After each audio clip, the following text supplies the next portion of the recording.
Austin Dillon loses his appeal, but the story doesn't end here.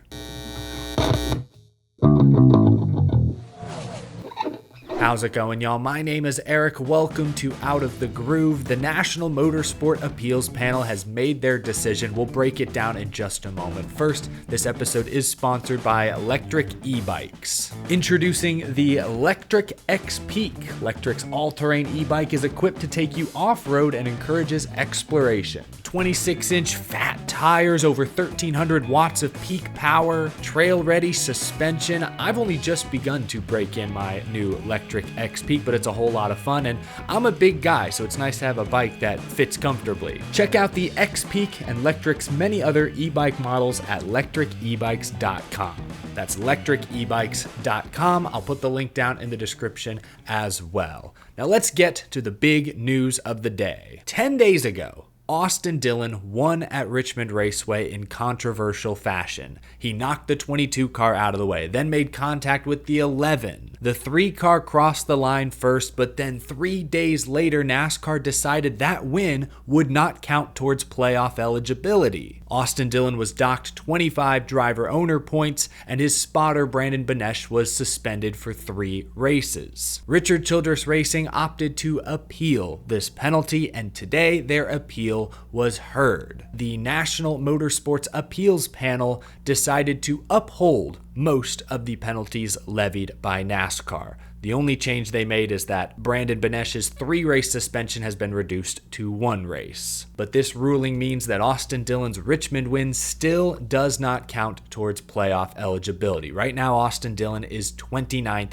in the NASCAR point standings. The panel today consisted of Tom DeLoach, Kelly Housby, and Tommy Wheeler, and they released this brief statement explaining their decision to uphold most of the penalties. NASCAR represents elite motorsports, and as such, its drivers are expected to demonstrate exemplary conduct if its series championships are to be validated. In this case, the line was crossed. Ooh, there's that word again, the line. I've seen many people attempt to define the line in the past couple of weeks, but no one definition seems to have stuck. The line is always going to be at least somewhat subjective.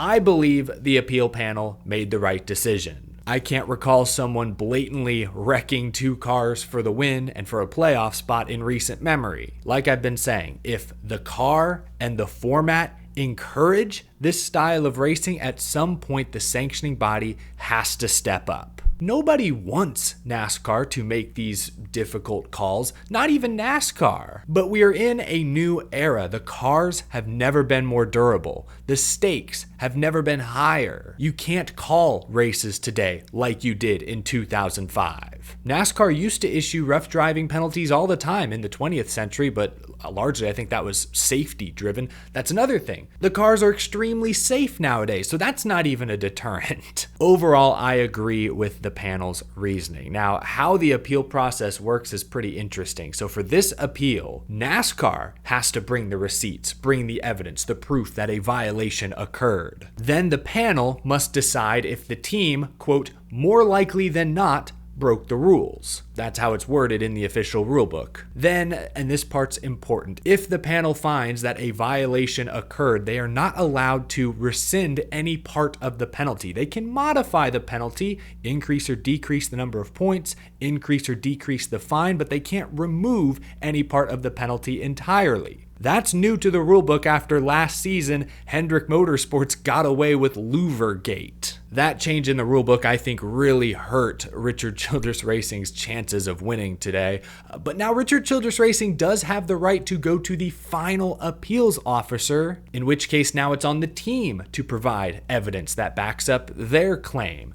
Richard Childress Racing released this statement earlier today. Richard Childress Racing is disappointed in the results of today's hearing in front of the National Motorsports Appeals Panel. We respect the NASCAR appeals process, but we do not believe that today's outcome reflects the facts presented. We plan to appeal the decision to the final appeal officer. So this saga is not over. Not quite yet. Bill Mullis, the owner of Langley Speedway, is the final appeal officer. Just doing a quick Google search, the last time a team went to him as the final appeal officer, it was Colleague Racing last season. They were appealing Justin Haley's 100-point louver penalty, and Bill Mullis rescinded the points penalty. He sided with the team, though this was a special case because NASCAR actually went to Bill Mullis and asked him to rescind the penalty. So he didn't make the decision necessarily on his own. So it's hard to say how Bill Mullis will rule in this case. I still think RCR has a very slim chance of getting their way. A lot of folks online are dunking on RCR for continuing to drag this out, but I get it. It costs a little bit of money, I believe, to appeal at each level. But if they do somehow get their playoff eligibility restored, that's a multi-million-dollar difference. Sometimes I get comments like, why do you spend so much time talking about the playoff bubble? Why do we care about so-and-so? He's not going to contend for the championship anyways. Who cares? And my response is that making the playoffs versus missing the playoffs is huge. It makes a huge difference, especially when looking at end-of-year payouts. Not to mention, making the playoffs brings added publicity to your team, your sponsors. Sure, is Austin Cindric going to win the championship this year? No, absolutely not. But it still is a big deal financially for that team to qualify for the playoffs. It's a big deal for Discount Tire and their other sponsors to gain that notoriety. It is a big deal. Just making the playoffs is a big deal. So I get why Richard Childress Racing is continuing to fight this. The odds of success are extremely slim, but hey, go down swinging. Moving forward, into next year and beyond, I believe that NASCAR needs to be empowered to make officiating decisions on their own. Austin Dillon mentioned this on Marty and McGee's show last week. Denny Hamlin echoed similar comments on his podcast, but they both said that whenever there's a big controversy or a big penalty like this, that NASCAR hears from all the different stakeholders, Ford, Chevy, Toyota, all the teams, the networks, maybe big sponsors, they all get in NASCAR's ear lobbying them to decide one way or another. I'm all for industry-wide collaboration, but when it comes to officiating, establishing precedent, protecting the legitimacy, the sanctity of the sport, the competition itself, the sanctioning body needs to have sole authority to make the decisions they need to make. Marketing, broadcast, scheduling, sure, collaborate. Everyone should get a say, but not when it comes to the enforcement of NASCAR's rules. That should be solely in NASCAR's judgment. Ford or Chevy shouldn't be in their ear lobbying one way or another.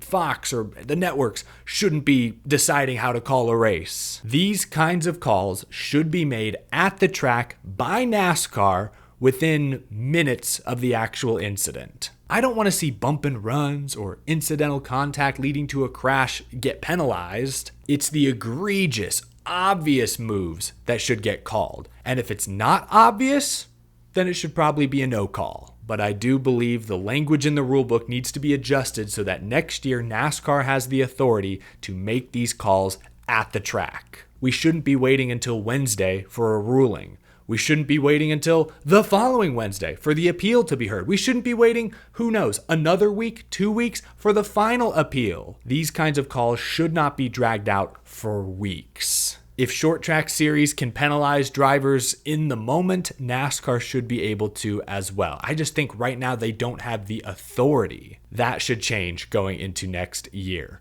NASCAR is not always going to get the call right. Not everyone agrees with every decision the FIA makes during F1 races, but that sport's fine. That's part of sports. It's better to debate calls in the moment than for weeks after the moment. So moving forward, that's what I would like to see changed going into 2025. Let me know in the comments below if you agree, disagree. Do you think Austin Dillon and RCR have a shot with the final appeal? Leave a like on this video if you enjoyed. Subscribe for more NASCAR content every single day. And a big thank you to my very generous Patreon supporters for helping keep this show growing. If you watched my first video today, I'd say I was pretty much dead on in my prediction of how this first appeal would go. Thanks for watching this episode, folks. I'll see you again real soon.